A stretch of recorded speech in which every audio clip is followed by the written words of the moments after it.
তো তাকি তুমি তাহলে আবার পড়ো। এক পনেরো। কাজ করো, আমাদের সময় যেহেতু একটু কমে গেল, তুমি বাংলা পড়ো শুধু, ইংলিশ পড়ার দরকার নেই। সালেকরা যদি তাদের মধ্যে গণ্য হয় যারা প্রশংসিতের দরবারে বসবাসরত হুজরাতু মাহমুদান, তবে ইহা বুদ্ধিমত্তা স্টেশন, যা দেহ রাজ্যের বার্তাবাহক ও সর্বশ্রেষ্ঠ স্তম্ভ হিসাবে সুবিদিত। যাই হোক। আস্তে আস্তে পড়ো, ভালো করে, ওকে। তাড়াহুড়ো পাওয়া যাবে। যাই হোক, যা অভিপ্রেত তা হলো সার্বজনীন ঐশ্বরিক বুদ্ধিমত্তা, আকলে কুল্লি রব্বানি, যার সার্বভৌমত্ব সমস্ত কিছুর বৃদ্ধি বৃদ্ধিকে লালন করে এবং প্রতিটি কাণ্ডজ্ঞানহীন ও দুর্বল বুদ্ধিমত্তা আক্কলে নাকস, অনভিপ্রেত। আর তাই বিজ্ঞ সানাই, হাকিম সানাই লিখেছেন, দুর্বল বুদ্ধিমত্তা কিভাবে করতে পারবে কোরআনকে হৃদয়ঙ্গম, অথবা ফিনিক্সকে আটকাতে মাকড়সার জাল কি হবে সক্ষম? তুমি কি চাও যে তুমি আটকাবে না এরূপ বুদ্ধিমত্তার জালে? তবে বরং ইহাকে কর, করায় করায়ত্ত। ও করায়ত্ত, করায়ত্ত করে দাও ভর্তি ঈশ্বরের স্কুলে। এবার 16টা পড়ো। এই মাকামে সালেকগণ অনেক পরীক্ষা নিরীক্ষার মুখোমুখি হন। এখন তাকে কখনো স্বর্গে উত্তোলন করা হয়, আবার কখনো তাকে পাতালের অতল গভীরে নিক্ষেপ করা হয়। যেমন বলা হয়েছে, এখন আপনি আমাকে কখনো ঊর্ধ্ব রাজ্যের সিংহাসনে আরোহণ করাচ্ছেন, আবার কখনো আপনি আমাকে জাহান্নামের আগুনে পোড়াচ্ছেন। এই মাকামের নিহিত রহস্য সূরা কাহাফের। কাহাফের নিম্নলিখিত বরকতময় আয়াতে প্রকাশ করা হয়েছে।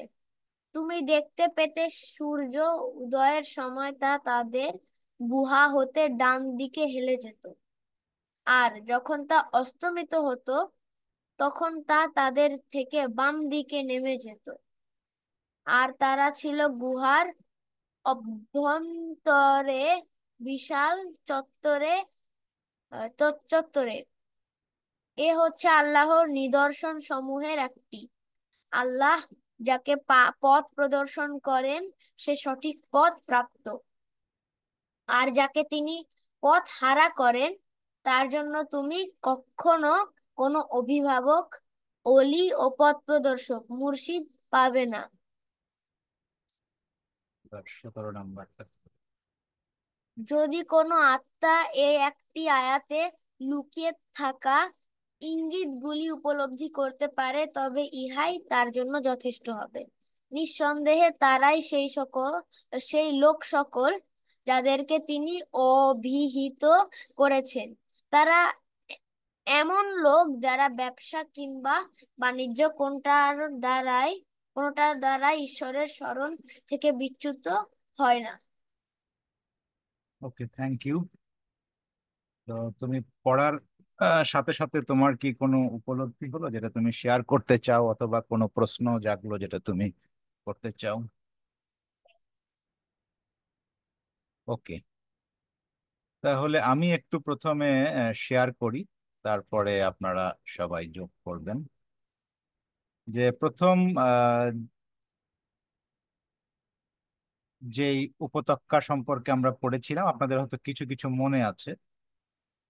সেটা হচ্ছে যে ওই উপত্যকাটা ছিল ইন এ সেন্স বলা যায় শরীয়ত, যেখানে ঈশ্বরের বিধান পুঙ্খানুপুঙ্খভাবে সালেককে মেনে চলতে হয়, এবং ওটা মেনে চলতে হয় বিশ্বাস রেখে, ঈশ্বরের প্রতি বিশ্বাস রেখে, ঈশ্বরকে ভালোবেসে। এবং ওখানে নফস, এবং ওটার আরেকটা বিষয় ছিল যে ওখানে সেলফ অফ গড, নফসুল্লাহ কথা বলা হয়েছিল। এবং নাফসুল্লাহর সাথে যে মানুষের নফস, সেটা যে যে মিলিত হয় সেটা, এবং মানুষের নফস বা নফসে ইনসানিয়াত, সেটা 4টা স্তর আছে, সেটা আমরা আলাপ করেছিলাম। নফসে, তা কি মনে আছে 4টে নফস? হচ্ছে নাফসে আম্মারা, নাফসে লাওয়ামা, নাফসে মুলহিমা, আর নাফসে মুতমাইন্না। ভেরি গুড, ভেরি গুড, তুমি মনে রাখছো। তো এই চারটা নবস তাকে একদম ধারাবাহিকভাবে বলেছে। তো এই চারটার সর্বনিম্ন স্তরের নবস হচ্ছে নবসে আম্মারা। এবং নফসে আম্মারা শুধু খারাপ কাজ করে, স্বার্থপর, এবং খারাপ কাজের কোনো অনুশোচনা তার মধ্যে নেই। কিন্তু নফসে লাওয়ামা, সে খারাপ কাজ করে, আবার অনুশোচনাও করে, কাজটা ভালো করলাম না এরকম করে। এটা হচ্ছে তার নফসে আহ, লাওয়ামার স্তর। আর নফসে মুলহিমা হচ্ছে এই স্তরে মানুষ ভালো এবং মন্দের পার্থক্য বোঝে এবং মন্দকে সে প্রায়ই এড়িয়ে চলে। এবং এই এই নফসে মুলহিমা এই জন্য বলা হয় যে সে ঈশ্বরের কাছ থেকে ইলহাম প্রাপ্ত হয়, অর্থাৎ ডিভাইন ইন্সপিরেশন লাভ করে এই নফস। আর এর যে সবচেয়ে মানে বড় স্টেশন যে নফসে, সেটা হচ্ছে নফসে মুতমাইন্না বা নফসে মার্দিয়া, দুইটাই একটাকে বলা হয়। বাহাউল্লাহ এখানে ফোর ভ্যালির প্রথম ভ্যালিতে নফসে মার্দিয়া বলেছেন। তো এই নফসে মার্দিয়াদের জন্য হচ্ছে আহ, ওই প্রথম উপত্যকাটা। এবং দ্বিতীয় উপত্যকা হচ্ছে আসলে এ সুন্দর, এটা মনে রাখার জন্য, যেটা হচ্ছে আকলে কুল্লি রাব্বানীদের জন্য। মানে ওটা হচ্ছে নাফস, আর এটা হচ্ছে ওটা নাফস বা সোল, আর এটা হচ্ছে আকল বা ইন্টেলিজেন্ট। হ্যাঁ। তো প্রথম উপত্যকায় আসলে বিশ্বাসটাই হচ্ছে বড় ব্যাপার, এবং সেটা আমরা দেখেছিলাম যে ওখানে বাহাউল্লাহ একটা উদাহরণ দিয়েছিল একজন সুফির, যে তার সাথে একজন ব্যাকরণবিদ যাচ্ছিল। সুফি সাগরে নিজেকে নিক্ষেপ করলো আর সাগরের জলে ভেসে থাকলো, কিন্তু ওই ব্যাকরণবিদ সে ওটা করতে পারলো না। তো আসলে ঈশ্বর তো সবার জন্যই পথ, একদিকে সবার জন্য পথ রাখেন, আবার আহ, হয়তো এটা কারো জন্য প্রথম স্তরের পথ, আবার কারো জন্য এটা দ্বিতীয় স্তরের পথ। তো এই যে দ্বিতীয় উপত্যকা যেটা আমার উপলব্ধি, সেটা হচ্ছে যে এখানে ধরেন ওই ব্যাকরণবিদদের মতো যারা, তাদের জন্য এটা প্রথম স্টেপস, যে তারা এই বুদ্ধিমত্তা দিয়েই আসলে ঈশ্বরের সান্নিধ্যে লাভের দিকে যাবে। তারা ওই হয়তো তারা শুরুতেই বিশ্বাসটা আনতে পারে। তারা হচ্ছে যে প্রথমে আহ, বুদ্ধিমত্তাকে কাজে লাগায়, লজিক খোঁজে, তারপরে লজিক থেকে তারা বিলিভে বা ফেইথে যায়। আর ফার্স্ট যারা, তারা হচ্ছে যে শুরুতেই বিলিভ করে, এবং পরের তারা আবার বুদ্ধিমত্তা দিয়ে তাদের বিলিফকে আরো দৃঢ় করে। তো আসলে সবগুলা কিন্তু আবার আমরা যখন চতুর্থ উপত্যকাতে যাব, যেহেতু আমরা এটা একবার পড়েছি, সেহেতু আমরা বুঝেছি যে চতুর্থ উপত্যকা হচ্ছে আবার এই তিনটা উপত্যকার মিক্স, মানে তিনটা যদিও আলাদা আলাদা। এবং আমার উপলব্ধি যেটা হয়েছে যে একজন সালেক আহ বা সালেক ভেদে এই প্রথম তিনটা, এক দুই তিনের যে কোনোটা থেকে কেউ যাত্রা শুরু করতে পারে। তবে সবার যাত্রা সর্বশেষে যায় আর চতুর্থ উপত্যকায় এক হয়, কেননা তিনটা আহ, চতুর্থ উপত্যকাটা হচ্ছে এই তিনটা উপত্যকারই সম্মেলন। বাট তিনটা উপত্যকাকে যদি আমরা আলাদা আলাদা করে বুঝি খুব ভালো হয়। যেমন আমি যদি আমার পার্সোনালিটি, মানে আমি আমার পার্সোনালিটির কথা চিন্তা করি, তাহলে আমার স্টার্টিংটা হচ্ছে, আমি অ্যাজ এ সালেক আমার স্টার্টিং হচ্ছে এই সেকেন্ড ভ্যালি থেকে। কেননা আমি দেখছি ছোটবেলা থেকে আমার মধ্যে যে কোনো জিনিস একটু বুদ্ধিমত্তা দিয়ে যাচাই বাচাইয়ের মানে মেন্টালিটি ছিল, এবং অনেক মানুষের এটা থাকবে। তো কারো কারো যাত্রা হয়তো এখান থেকে শুরু হতে পারে। তবে এখানে যেটা বলেছে যে আহ, এখানে আবার ইন্টেলিজেন্টকে দুই ভাগে ভাগ করেছে। একটা আরবিতে বাহাউল্লাহ বলেছে আকলে কুল্লি রাব্বানি, আর এটা হচ্ছে আকলে নাকস। আকলে নাকস হচ্ছে দুর্বল বুদ্ধিমত্তা, বা যেটাকে কাণ্ডজ্ঞাহীন, মানে বুদ্ধিমত্তা দুই রকমের আছে। একটা হচ্ছে যে আহ, সার্বজনীন ঐশ্বরিক বুদ্ধিমত্তা, আর একটা হচ্ছে কাণ্ডজ্ঞানহীন দুর্বল বুদ্ধিমত্তা। দুটাই কিন্তু বুদ্ধিমত্তা। সো যাদের এই সেকেন্ড টাইপের বুদ্ধিমত্তা, তারা কিন্তু এখানে অনভিপ্রেত, মানে তারা কিন্তু আহ, এই উপত্যকাতে পৌঁছাতে পারবে না। ঠিক যেরকম আমরা প্রথম উপত্যকা নিয়ে যখন আলাপ করেছিলাম, যে প্রথম উপত্যকাটা হচ্ছে নাফসে মার্দিয়াদের জন্য। ওখানে নাফসে আম্মারা, নাফসে লাওয়ামা প্রশ্নই আসে না। নফসে মুলহিমা হয়তো ওখানের কি বলে এন্ট্রি পেতে পারে, কিন্তু এন্ট্রি পেয়ে সে ওখানে স্থায়ী হবে কিনা সেটা নির্ভর করে তার আপগ্রেডেশন ইনটু নাফসে মার্দিয়া। তো এখানেও এরকম যে এই সেকেন্ড যে ভ্যালি, সেই সেকেন্ড ভ্যালি হচ্ছে ওই ইন্টেলিজেন্টদের জন্য যারা হচ্ছে সার্বজনীন ঐশ্বরিক বুদ্ধিমত্তা বা আকলে কুল্লি রাব্বানির আহ, অধিকারী, কিন্তু তারা নয় যারা কাণ্ডজ্ঞানহীন ও দুর্বল বুদ্ধিমত্তার অধিকারী। তো তাহলে আমরা ঠিক যেভাবে প্রথম উপত্যকা পড়ার সময় নফসের 4টা দশা পড়েছিলাম, তো এখানে আমরা বুঝলাম যে আসলে বুদ্ধিমত্তারও 2টা দশা আছে। একটা হচ্ছে ঐশ্বরিক সার্বজনীন বুদ্ধিমত্তা বা আকলে কুল্লি রাব্বানি, যেটাকে ইংলিশে বলা হয়েছে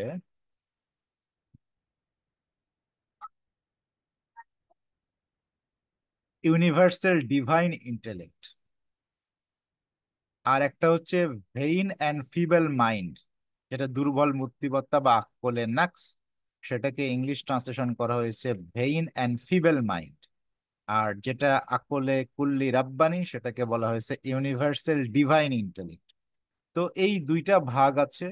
তো আমাদের এবং মানুষের, ঠিক যেভাবে একটা মানুষের ওই 4টা নফসের যে কোনো দশায় সে থাকতে পারে, তেমনি আমরাও আবার বুদ্ধিমত্তারও এই 2টার যে কোনো দশায় থাকতে পারি।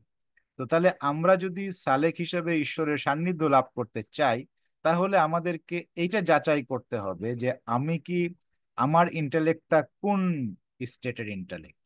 আমারটা কি ইউনিভার্সাল ডিভাইন ইন্টেলেক্ট, নাকি আমারটা হচ্ছে ভেইন ফিবেল মাইন্ড।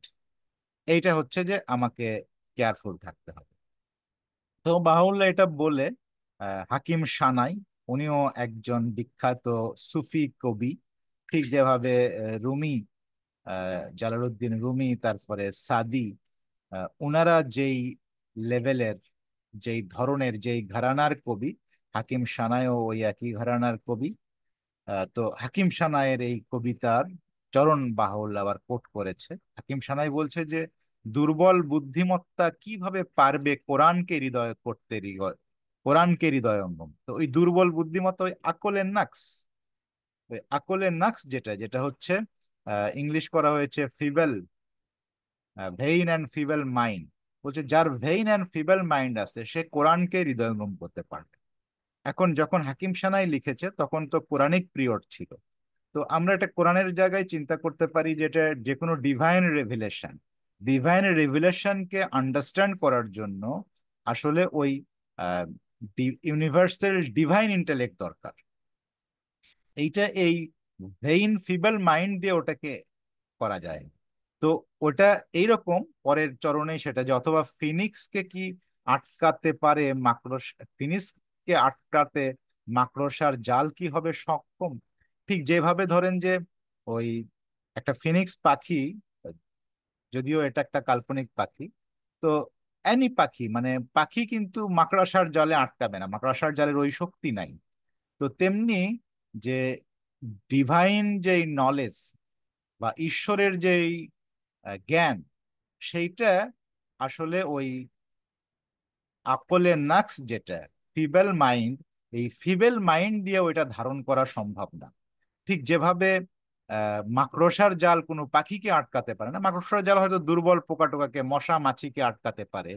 তো তেমনি এই ফিবেল মাইন্ড দিয়ে মেটেরিয়াল জিনিসপত্র বোঝা যেতে পারে, হয়তো সে মেটেরিয়ালি অনেক রিচ হয়ে যেতে পারে, হ্যাঁ, ম্যাটেরিয়ালি অনেক পথ পজিশন পেতে পারে। বাট ডিভাইন নলেজ মানে ওই আকলের নক্স দিয়ে ডিভাইন নলেজ অর্জন করা সম্ভব না। ঠিক যেভাবে একটা মাকড়সার জাল অনেক মশাকে আটকাতে পারে, অনেক মাছিকে আটকাতে পারে, বা আরো ছোট ছোট দুর্বল অনেক প্রাণীকে আটকাতে পারে, ওর কিছুটা পাওয়ার আছে। কিন্তু ওই মাকড়সার জালের এতটা পাওয়ার নাই যে কোনো একটা পাখিকে তার ওখানে আটকায় দিবে। ঠিক তেমনি ভাবে যেটা আমাদের আকলের নাকস, সেই দশাতে মানুষ জাগতিকভাবে অনেক কিছু করতে পারে। সে ধরেন আমরা হয়তো বাইরে থেকে দেখতে হতে মনে হতে পারে যে এই লোক অনেক ইন্টালেক্ট, তার বাড়ি গাড়ি ধন সম্পদ বা বিভিন্ন বড় পদে সে চাকরি করছে, বা সমাজে একটা বড় পদে আছে, বা বড় একটা নেতা হয়েছে। এগুলো আকলের নাকস দিয়ে সম্ভব। বা ডিভাইন যেই নলেজ, সেই ডিভাইন নলেজকে এইটা দিয়ে আন্ডারস্ট্যান্ড করা সম্ভব না, ঠিক যেভাবে মাকড়সার জাল দিয়ে পাখিকে আটকানো সম্ভব। পরের যেই চরণ সেটা বলছে, তুমি কি চাও যে তুমি আটকাবে না এরূপ বুদ্ধিমত্তার জালে? যে মানে তুমি কি চাও যে তুমি ওই আকলে নাকস হবে না? তাহলে কি করতে হবে? তবে বরং ইহাকে করো করায়ত্ত, করে দাও ভর্তি ঈশ্বরের স্কুলে। তাহলে ওই তোমাকে ডিভাইন যে নলেজ সেটা জানতে হবে, সেটা মানতে হবে। তার মানে আবার কিন্তু ধীরে ধীরে কি হচ্ছে যে ওই ফার্স্ট ভ্যালির যেটা, মানে ওর ঈশ্বরের যে শরীয়ত সেটার দিকেই কিন্তু আবার মানে যেতে হচ্ছে। পরের প্যারাতে যদি আমরা যাই, খুব সুন্দর ওটার সাথে এটার কানেক্ট, যে এই মাকামে এসে যারা এই আকলে কুল্লি রাব্বানি ওটা দিয়েও, ইন্টেলেক্ট দিয়েও যদি যেতে হয়, তাহলে কিন্তু সালেককে অনেক পরীক্ষার মুখোমুখি হতে হয়। বলছে এখানে তাকে কখনো স্বর্গে উত্তোলন করা হয়, আবার কখনো তাকে পাতালের অতর গহ্বরে নিক্ষেপ করা হয়। মানে এই তাকে মানে মনে হয় যে সে অনেক ঊর্ধ্বে উঠেছে। হ্যাঁ, হয়তো ধরেন যে জাগতিক ভাবে, আধ্যাত্মিক ভাবে সব দিক থেকেই অনেক উত্থান হয়, আবার তার হঠাৎ দেখা যাচ্ছে তার অনেক পতন হয়ে যায়। তো এই উত্থান পতন ওই রোলার কোস্টারের মতো, আপনার একেবারে উঁচুতে উঠে আবার ধাম করে নিচে। তো অনেকটা সালেকের জন্য এই উপত্যকাটা, যেটা হচ্ছে এই ইন্টেলেক্টের উপত্যকা, সেটা অনেকটা রোলার কোস্টারের। আর আহ, এখানে আহ, বলেছে, এখন আপনি আমাকে কখনো ঊর্ধ্ব রাজ্যের সিংহাসনে আরোহণ করাচ্ছেন, আবার কখনো আপনি আমাকে জাহান্নামের আগুনে পোড়াচ্ছেন। এটা সম্ভবত একটা প্রেয়ারের একটা অংশ। এই মাকামের নিহিত রহস্য সূরা কাহাফের নিম্নলিখিত বরকতময় আয়াতে প্রকাশ করা হয়েছে। সূরা কাহাফের 17 নম্বর আয়াত বলছে, তুমি দেখতে পেতে সূর্য উদয়ের সময় তা তাদের গুহা হতে ডান দিকে হেলে যেত, আর যখন তা অস্তমিত হতো তখন তা তাদের থেকে বাম দিকে নেমে যেত, আর তারা ছিল গুহার অভ্যন্তরের বিশাল চত্বরে। এ হচ্ছে আল্লাহর নিদর্শন সমূহের একটি। আল্লাহ যাকে পথ প্রদর্শন করেন সে সঠিক পথ প্রাপ্ত, আর যাকে তিনি পথহারা করেন তার জন্য তুমি কখনো কোনো অভিভাবক, বলি বা পথ প্রদর্শক মসজিদ পাবেন। তো এটা নিয়ে এই যে সূরা কাহাফের যে বর্ণনা আছে, এটা নিয়ে অনেক রকমের ডিবেট আছে। তো সবচেয়ে বড় ডিবেট হচ্ছে যে ওই কাহাফের ওই ঘটনায় বলা আছে যে ওখানে যে দুইজন ব্যক্তি আর একটা কুকুর, তারা ওই গুহার মধ্যে যে ঢুকেছিল ওখানকার অত্যাচারী শাসকের জন্য, এবং ওরা ঢুকে ঘুমিয়ে ঘুমিয়ে পড়ে। এবং যখন ঘুম ভাঙে তখন ওরা খুব ক্ষুধা লাগে, তো ওরা তখন পাশে গুহা থেকে বের হয়ে একটা বাজার দেখতে পায়। যদিও যখন তারা গুহায় ঢুকেছিল তখন কাছাকাছি কোনো বাজার ছিল না। তো কাছে বাজার দেখতে পেয়ে ওরা বাজারে যায়। তো বাজারে যে কিছু কেনাকাটা করে যখন ওরা তাদেরকে পে করতে যায়, তখন ওই লোকগুলো খুব আশ্চর্য হয়ে যায়, কেননা ওরা যেটা পে করছে সেটা ছিল প্রায় মানে কয়েকশো বছর আগের মুদ্রা। মানে ওই মুদ্রা আর চলে না, মানে ততদিনে শাসক চেঞ্জ হয়ে গেছে, ওখানকার মুদ্রা চেঞ্জ হয়ে গেছে। তো এটা ছিল আহ মানে কোরআনের এই আয়াত। এবং এটা শুধু কোরআনেই না, এটা বাইবেলেও আছে। আহ কোরআনে এটা আবার নতুন করে কোট করা হয়েছে, আমরা দেখলাম বাহাউল্লাহ এটা এখানে কোট করেছেন। তো এটা নিয়ে ডিবেট হচ্ছে যে মানে একটা মানুষের কি করে এতদিন ওখানে বাঁচা সম্ভব। তো এটা মানে হয়তো বিশ্বাস করতে পারি, কিন্তু এটা কোনো লজিক নেই। তো এখানে একটা মানে আহ, ঠিক আমার মনে হচ্ছে একটা হিন্টস দেওয়া আছে যে তারা যেই গুহায় অবস্থান করত সেই গুহাটাতে সূর্যের আলো প্রবেশ করতো না, কারণ যখন সূর্য উদয় হতো সেটা এক সাইড থেকে উদয় হতো, অস্ত যেত আর এক সাইড থেকে অস্ত যেত। এবং আমরা আহ, ওই গুহাটা কোথায় ছিল, যদিও অধিকাংশ লোকেরা মনে করে এটা হচ্ছে যে উম, আপনার বর্তমান তুরস্কের একটা জায়গাতে পড়েছে। কিন্তু সেটাও আবার তুরস্কের যে জায়গাতে পড়েছে সেটা, সেখানে ওই গুহায় কখনো রোদ যায় না, মানে এরকম নয়। তাতে করে হচ্ছে যে অনেকে আবার মনে করে যে ওটা ওই গুহা না, হতে পারে এটা অন্য কোনো একটা জায়গায় ছিল। এবং পৃথিবীতে এরকম জায়গা থাকা সম্ভব, কারণ আমরা জানি যে ওই উত্তর মেরু এবং দক্ষিণ মেরু আহ, যেই ব্যাপারটা। তো তবুও উত্তর মেরু দক্ষিণ মেরুতেও কখনো না কখনো আলো যায়, কিন্তু এটা কিরকম জায়গা যেখানে এই গুহাতে আলো প্রবেশ করতো না? তো হতে পারে এই আলো প্রবেশ না করার কারণে তাদের যেই মানে মৃত্যুর যেই ইয়াটা, মানে জীবন মৃত্যুর, ওটাও একটা সায়েন্টিফিক ব্যাখ্যা আছে। যেমন আমরা এটা দেখার আগে ওই আগুন নিয়ে যেটা দেখছিলাম, যে আমরা আসলে সায়েন্সেরও বা এই বস্তু জগতও যেভাবে কাজ করে, যে রুলস কাজ করে, আমরা সব রুলস এখনো জানি না। এই যে ধীরে ধীরে অনেক রুলস ডিসকভার হচ্ছে। ইভেন ধরেন সায়েন্সের এমন এমন তত্ত্ব এবং তথ্য আছে, মানে তত্ত্ব যেগুলো, মানে থিওরি যেগুলো, অনেক থিওরি এখনো প্রুভেন হয়নি। কিন্তু ধরেন কিছু কিছু থিওরি প্রুভেন হয়ে গেছে, হয়তো দীর্ঘদিন, হয়তো 100 বছর এটা থিওরি ছিল, এখন এটা প্রুভেন থিওরি।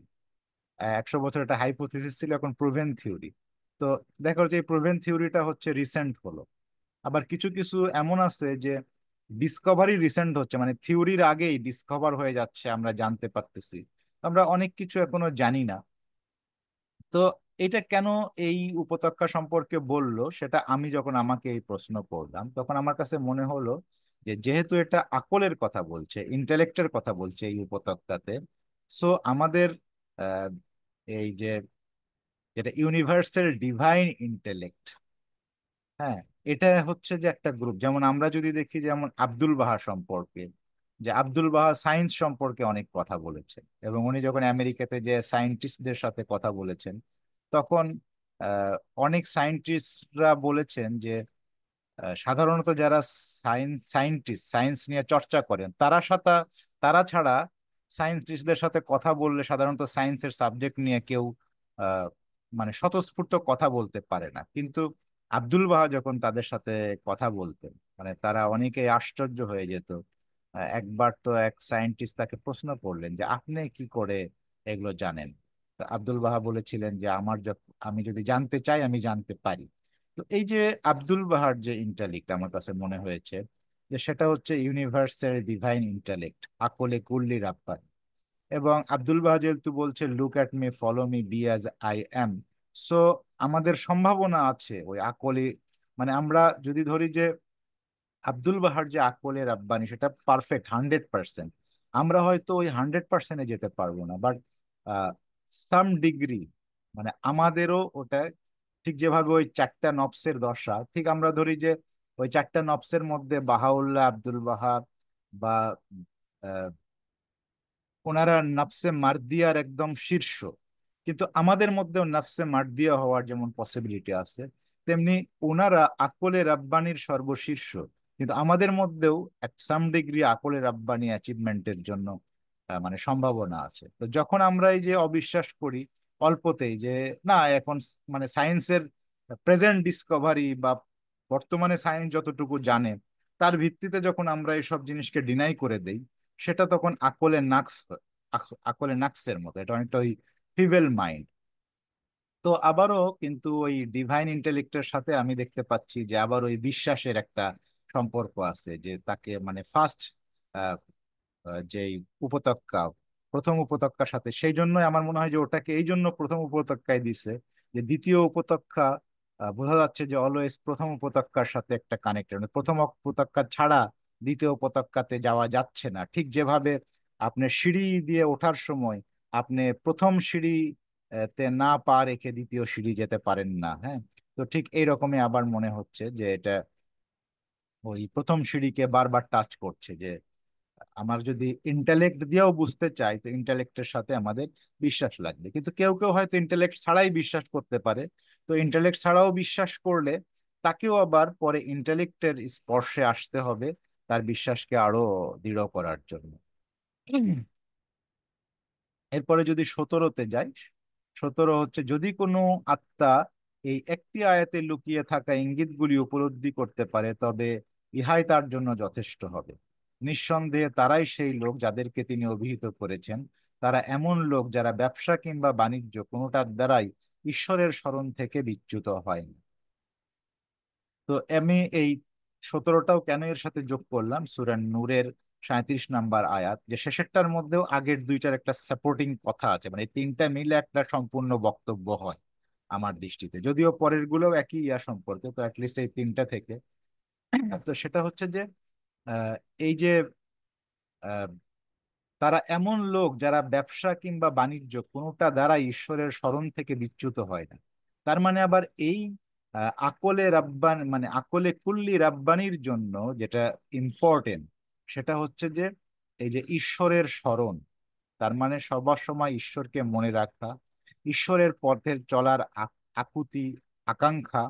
এইটা ছাড়া মানে এটা যদি যদি আমরা ছেড়ে দেই, তাহলে কি হবে যে যদি আমরা ধরি নফসের স্তরে ধরি, যে যখনই আমরা ব্যবসা বাণিজ্য এইটার কারণে ঈশ্বরের স্মরণ থেকে বিচ্যুত হব, তখন আমরা নফসের দশায় ধীরে ধীরে নিচের দিকে নফসে আম্মারার দিকে চলে যেতে থাকবো।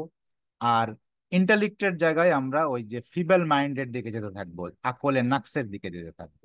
আর যদি আমরা ব্যবসা বাণিজ্য যাই করি, সেটার পাশাপাশি মানে এটা কিন্তু বলছে তারা এমন লোক যারা ব্যবসা কিংবা বাণিজ্য কোনোটার দ্বারাই ঈশ্বরের স্মরণ থেকে বিচ্যুত হয় না। তার মানে তারা এগুলো ছেড়ে দেবেন, এগুলো করবে, কিন্তু ব্যবসা বাণিজ্য যাই করুক, হুম, পার্থিব যে কাজ করুক, পাশাপাশি তারা ঈশ্বরের স্মরণটা ঠিকঠাক রাখবে। যদি রাখে, তাহলে তখন তারা ওই নফসের দশাতেও ধীরে ধীরে নফসে মার্দিয়ার দিকে যাবে, এবং ইন্টেলেক্টের দশাতেও তারা ধীরে ধীরে আকলে কুল্লি রাব্বানি বা ইউনিভার্সাল ডিভাইন ইন্টেলেক্টের দিকে যাবে।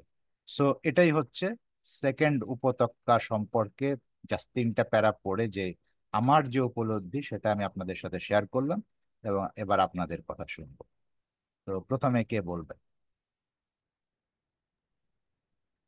সাধারণত বেশি মানুষ নেই, আমরা কয়েকজনই আছি। হ্যাঁ, তো আমি বলি, জি। আমি যখন আপনি বলছিলেন বলছিলেন আমি খুব উত্তেজিত হচ্ছি। আর আমি প্রশংসা করতেছি এই যে তাকি চারটা যে নফসা মারার কি কি আছে চারটা, ও মনে রেখেছে, বলেছে, আর খুব সুন্দর করে পড়েছে। এটা প্রথমে বললাম আমি। আর এই যে বাহাউল্লাহ যে এই সেভেন ভ্যালি লিখেছেন, এটাতে বাহাউল্লাহ সম্পূর্ণভাবে প্রকাশ করতেছেন একজন ব্যক্তিকে, যে গুহা থেকে আলোতে কিভাবে আসা যাবে। মানে নফসে আম্মারা থেকে যেখানে অবস্থান করছে সেই ব্যক্তি, গুহাতে যে অবস্থান করছে যে জাতি, যেরকম আজকে বহু জাতি সব গুহাতে বসবাস করতেছে, অন্ধকার গুহাতে বসবাস করতেছে। আর ওই যে মুদ্রা, যে এখন বাহাউল্লাহর মুদ্রা চলে আসছে, কিন্তু তারা অবাক, এখন বুঝতে পারছে না যে কি মুদ্রা এসে গেছে। মানে নতুন মুদ্রা এসে গেছে, ওরা কিন্তু বুঝতে পারছে না, ওরা গুহাতে অবস্থান করতেছে। যখনই মানুষ নফসে আম্মারাতে থাকে, তার মানে গুহাতে থাকে। আর উপরের দিকে উঠতে হলে ওই নফস থেকে সেকেন্ড স্টেজে, থার্ড স্টেজে, ফোর্থ স্টেজে আসবে। তো বাহাউল্লাহর এই সেভেন ভ্যালিতে সম্পূর্ণভাবে এ, দর্শন দিচ্ছেন। এবং আমি যেভাবে বুঝছি, আমার মনের কথা, আমি আমার বুঝের কথা বলছি, যে এখানে বাহাউল্লাহ সেই সাদেককে সেই চিত্র দেখাচ্ছেন। আর এই গল্প যে বলেছেন, যে মুদ্রার গল্প বলেছেন, এটাও ঠিক। এরকম দেখেন, আজকে আজকে হিন্দু সমাজ 5,000 বছর থেকে গুহার ভিতরে ঢুকে আছে। এইরকম সব কে দেখেন, সবকে দেখবেন, সব নিজের গুহা ভিতরে নফসা মারার গুহাতে অবস্থান করতেছে, সেখানে একটু আলো যাচ্ছে না ওদের। আর যারা ওই জায়গায় অবস্থান করতেছে, তারা কিন্তু বিশ্বাস আলোর জগতে আসতে পারবে না। আলোর জগতে আসতে হলে থেকে ওই গুহা থেকে বার হতেই হবে। তো ধন্য, ধন্য আমরা কিভাবে ও গুহার ভিতর থেকে বার হলাম, আর আমরা এই ই 2 নম্বর অ- অবস্থায় চলে আসছি। এটা আমি বুঝতে পারছি। এটা এটা আমার আমার বুঝিটা বললাম। আর আপনিও খুব সুন্দরভাবে বুঝাচ্ছেন, বুঝে ওই বুঝার মধ্যে এই বুঝটা আমার আসছে। Thank you. থ্যাংক ইউ, আপনি খুব সুন্দর একটা পয়েন্ট তুলে ধরছেন। মানে গুহাটাকে আপনি নফসে আম্মারার গুহা যে বললেন, দারুণ, এটা আরেকটা দিক। মানে খুব ভালো হলো আপনি এটা তুলে ধরাতে। এটা আমার অনেক ভালো লাগলো এটা। তা কি বলবো এখন? আচ্ছা। সত্যি সত্যি সত্যি আমরা যদি চিন্তা করি, তো ওটাই হলো গুহা। হ্যাঁ, হ্যাঁ, হ্যাঁ। হ্যাঁ, একদম মানে আমার একদম জানি না কেন আমার এইটা মনের মধ্যে মানে ফিল আসতেছে কি সেই গুহায় অবস্থান করতেছে, এই যে ঘুমে গেছে আর উঠে দেখলো বাজার কাছে আছে। মানে দেখেন, যারা ঘুমে গেছে আজকে, আজকে জগৎ পৃথিবীতে কেমন বাজার এসে গেছে, নতুন বাজারে আমরা বসবাস করতেছি। হ্যাঁ। দেখেন, আপনার এটার থেকে আমার মনে পড়লো, যেমন বাহাইদের মধ্যেও যেমন এখন 9 ইয়ার প্ল্যান চলতেছে। জি, জি। এখন এখন ধরেন হয়তো আমি যদি এই 9 ইয়ার প্ল্যানে এখন যা বলতেছে সেটা যদি না বুঝে আমি বাহাই ফেইতেরই ধরেন যে আরো আহ, ধরেন 25 বছর আগের প্ল্যানের মতো চিন্তা করি, তাহলে আমিও কিন্তু ওই গুহার ও মতো। গুহার মধ্যে আছি, মানে নব গুহা, ওটা হলো নব গুহা। ঠিক হ্যাঁ। আছে। Very right, very right. এবার তাকি কিছু বলতে চাচ্ছে, বলো তাকে। আমি এই গুহা সম্পর্কে বলতে চাচ্ছি যে আগে যে মানুষ আগুন দেখে ভয় পাইতো, কি বলে কি আগুন মানে ধ্বংস। তো আমি এটা খেয়াল করছি, আমি যদি অনেকক্ষণ ধরে অন্ধকারে তাকাই থাকি তাহলে যদি আমি পরে আলো চোখে পড়ে আমার চোখ কেমন করে উঠে। আর কি বলে এরকমই ওদের কাছে ওরা গুহাতে থেকে থেকে এমন অভ্যাস হয়ে গেছে যে কি গুহাটাই ওদের জন্য ওদের বাসা হয়ে গেছে, গুহা থেকে ওরা বেরই হয় না। ও কারণ ওরা ওরা বাইরের জগৎটাকে ভয় করে। আর যেরকম একটা কি বলে যেরকম একটা কুকুরের বাচ্চা যেখানে থাকে সেখানেই থেকে যায়, কোথা থেকে সেখান থেকে বাইরে কোথাও বের হয় না ওর মা ছাড়া। আর ওরা সবসময় ভয় পায়, সেরকমই মানুষও ভয় পাচ্ছে বাইরে হতে।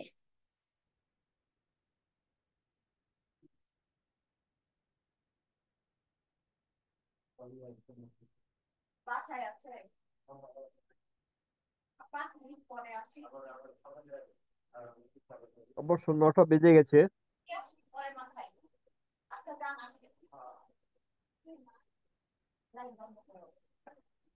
ঠিক আছে, তো নাসির ভাই কি কিছু শেয়ার করবেন? না, আপনার সময় হয়ে গেছে। আমার মানে প্রশ্ন ছিল আর কি। তো আমি যদি আগামীবার বলবো অথবা এখন বলে দিই, তো আগামীবারে আলোচনা করতে পারেন।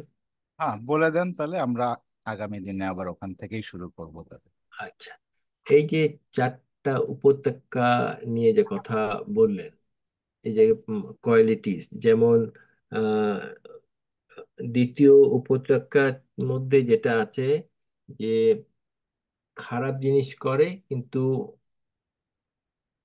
আবার ওটার জন্য ফিল করে যে আমি এটা খারাপ করলাম।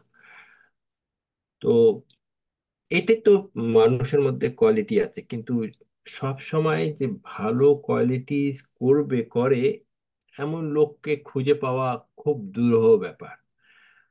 হয়তো সেই এইগুলি কোয়ালিটিস মানুষের যারা উচ্চ স্তরের অথবা মহাপুরুষদের মধ্যে এইটা থাকে। আর মানুষের মধ্যে তো এই ভুল ত্রুটি থাকে, সংশোধন হয়। আবার যেমন পঞ্চমটা যেরকম বললেন যে বুদ্ধিমত্তা থেকে তারা আবার আগের জায়গায় চলে আসে। তো ওরকম মনে হচ্ছিল আমার যে এটা শুধু বাংলাদেশে না, সব জায়গায় এইখানেও আছে, যে অনেকে আছে আহ বাহাই ধর্ম শুনে একেবারে এগিয়ে চলে আসে, আবার কিছুদিন পরে দেখা ওদেরকে হারিয়ে ফেলতে হয়। তো সেটা কি তাদের ওই বুদ্ধিমত্তার থেকে তারা পিছিয়ে যাচ্ছে, নাকি ওরা ওই জ্ঞানের আলো পাচ্ছে না বলেই তারা পিছিয়ে যাচ্ছে? তো এই যত কোয়ালিটিস উনি বলেছেন, এটা তো সব মানব জাতির জন্যই বলেছেন। এবং যেটা কোয়ালিটি বলা হচ্ছিল যে অনেকে আছে যে উপত্যকা যে 4 নম্বর না 5 নম্বর আমি জানি না, মনে নাই, যে কোয়ালিটিস ভালো হবে। তো কোয়ালিটিস ভালো মানে সব দিক দিয়ে যদি ভালো হয়, তাহলে তো সেটা মানে মানুষ না, হয়তো অন্য কিছু। কারণ আমাদের প্রত্যেকটা মুহূর্তে প্রত্যেকটা দিন ভুল ত্রুটি হচ্ছে। এই প্রশ্নটা রাখলাম আমি। আহ, আলোচনা করা যেতে পারে আগামী। অনেক সময় হয়ে গেছে আপনাদের। ঠিক ঠিক আছে, আছে। খুব সুন্দর প্রশ্ন। তাহলে আগামী ক্লাসটা আমরা আপনার এই প্রশ্ন উত্তর দিয়েই শুরু করব। ঠিক আছে। ওকে, ভালো থাকবেন আজকের মতো। ওকে, খুদা হাফিজ। খোদা হাফেজ। আল্লাহ আল্লাহ হাফেজ। আল্লাহ হাফেজ।